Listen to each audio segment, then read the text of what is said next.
please. Thank you, Presiding Officer. As I've said before, I am the MSP with the highest number of ferry routes in my constituency and live on an island. I understand the shortcomings of the service and therefore have a bigger stake in its improvements than most sitting in this chamber. As others have said, the Scottish Government has committed £580 million to fund new ferries and port investment in this parliamentary session. And this has included the introduction of the MV Loch Frisa being purchased to serve the island of Mull, a welcome addition to the route helping the island to have a year-round two-boat service, as well as releasing the Carusk to support other routes. And 2 new ferries for Islay have been ordered, which bring an almost 40% increase in vehicle and freight capacity, reduction in emissions and improve the resilience of the wider fleet. I would suggest that there is a clear plan. The new Mull boat, the small vessel replacement programme and new vessels for the Dunoon, Gourock and Kilcreggan triangle. I know that the Scottish Government recognises that ferries are an essential part of Scotland's transport network, and the quality of our ferry services impacts on all of us. Engagement and consultation will enable substantial public and community input. I know that my constituents are willing to get involved, as this is their lifeline service, and I commend my constituents who want to engage.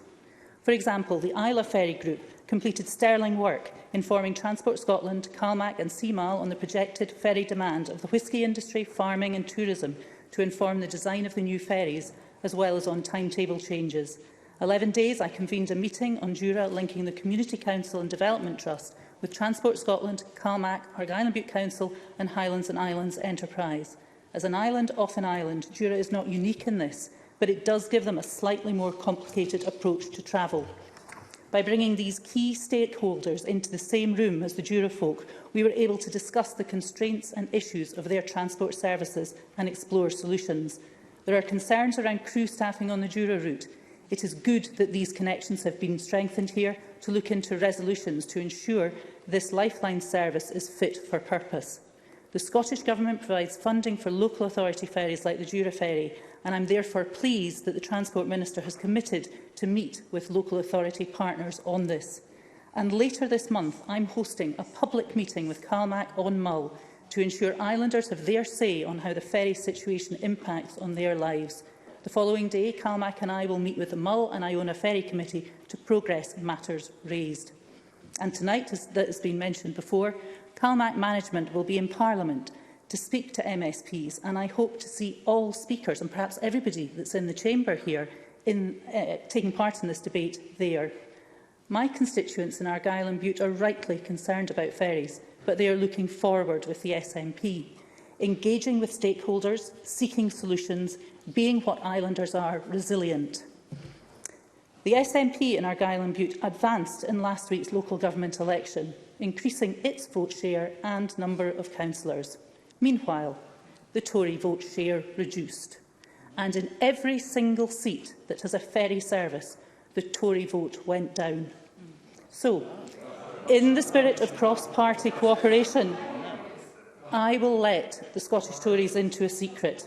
The main problem that very many in my constituency, it is true, the main problem that very many of my constituents face, as do people in every corner of Scotland, is the cost of living crisis, the cost of feeding their family and paying their heating bills.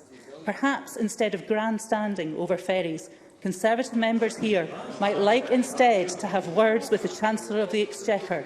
Unless Westminster does something radical to help the ordinary people of Scotland, I am standing up for my constituents. No, the member is about to conclude. Thank you. Unless Westminster does something radical to help the ordinary people of Scotland and elsewhere in the British Isles, the cost of living crisis will drag on for longer and with far, far greater consequences than the current problems with ferries, which the Scottish Government and the Transport Minister are focused on sorting. Thank you.